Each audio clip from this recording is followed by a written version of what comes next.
ரோமர் அதிகாரம் 3. இப்படியானால் யூதனுடைய மேன்மை என்ன? விருத்த சேதத்தினாலே பிரயோஜனம் என்ன? அது எவ்விதத்திலும் மிகுதியாயிருக்கிறது.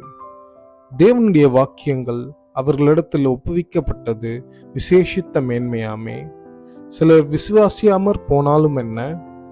அவர்களுடைய அவிசுவாசம் தேவனுடைய உண்மையை அவமாக்குமோ? அப்படியாக்க மாட்டாது.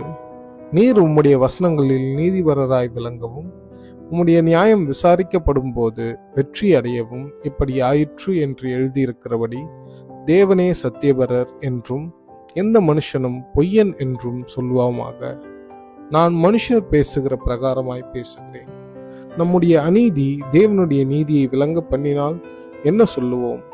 கோபாக்கினியை செலுத்துகிற தேவன் அநீதராய் இருக்கிறார் என்று சொல்லலாமா? அப்படி சொல்லக்கூடாது. சொல்லக்கூடுமானால் தேவன் உலகத்தை நியாயம் தீர்ப்பது எப்படி? அன்றியும் என் பொய்யினாலே தேவனுடைய சத்தியம் அவருக்கு மகிமையுண்டாக விளங்கினதுண்டானால் இனி நான் பாவியென்று தீர்க்கப்படுவானேன். நன்மை வரும்படிக்கு தீவை செய்வோமாக என்றும் சொல்லலாம் அல்லவா? நாங்கள் அப்படி போதிக்கிறவர்கள் என்றும் சிலர் எங்களை தூஷித்து சொல்லுகிறார்களே, அப்படி போதிக்கிறவர்கள் மேல் வரும் ஆக்கினை நீதியாயிருக்கும். ஆனாலும் என்ன, அவர்களை பார்க்கிலும் நாங்கள் விசேஷித்தவர்களா? எவ்வளவேனும் விசேஷித்தவர்கள் அல்ல. யூதர் கிரேக்கர் யாவரும் பாவத்திற்குட்பட்டவர்கள் என்பதை முன்பு திஷ்டாந்தப்படுத்தினோமே. அந்தபடியே நீதிமான் ஒருவனாகிலும் இல்லை, உணர்வுள்ளவன் இல்லை, தேவனை தேடுகிறவன் இல்லை. எல்லாரும் வழி தப்பி ஏகமாய் கெட்டு போனார்கள். நன்மை செய்கிறவன் இல்லை, ஒருவனாகிலும் இல்லை. அவர்கள் தொண்டை திறக்கப்பட்ட பிரேத குழி. தங்கள் நாவுகளால் வஞ்சனை செய்கிறார்கள். அவர்களுடைய உதடுகளின் கீழே பாம்பின் விஷம் இருக்கிறது. அவர்கள் வாய் சபிப்பினாலும் கசப்பினாலும் நிறைந்திருக்கிறது. அவர்கள் கால்கள் இரத்தம் சிந்துகிறதற்கு தீவிரிக்கிறது. நாசமும் நிர்பந்தமும் அவர்கள் வழிகளில் இருக்கிறது. சமாதான வழியை அவர்கள் அறியாதிருக்கிறார்கள்.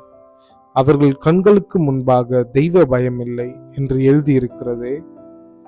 மேலும் வாய்கள் யாவும் அடைக்கப்படும்படிக்கு உலகத்தார் யாவரும் தேவனுடைய அக்கினை தீர்ப்புக்கு ஏதுவானவர்களாகும்படிக்கும் நியாயப்பிரமாணம் சொல்லுகிறதெல்லாம் நியாயப்பிரமாணத்துக்கு உட்பட்டு இருக்கிறவர்களுக்கே சொல்லுகிறது என்று அறிந்திருக்கிறோம்.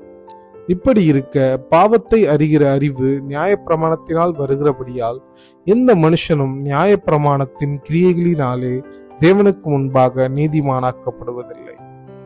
இப்படி இருக்க நியாயப்பிரமாணம் இல்லாமல் தேவன் நீதி வெளியாக்கப்பட்டிருக்கிறது. அதை குறித்தும் நியாயப்பிரமாணமும் தீர்க்க தரிசனங்களும் சாட்சியிடுகிறது. இது இயேசு கிறிஸ்துவை பற்றும் விசுவாசத்தினாலே பலிக்கும் தேவ நீதியே. விசுவாசிக்கிற எவர்களுக்குள்ளும் எவர்கள் மேலும் அது பலிக்கும், வித்தியாசமே இல்லை. எல்லாரும் பாவம் செய்து தேவ மகிமையற்றவர்களாகி இலவசமாய் அவருடைய கிருபையினாலே கிறிஸ்து இயேசுவில் உள்ள மீட்பை கொண்டு நீதிமான்களாக்கப்படுகிறார்கள்.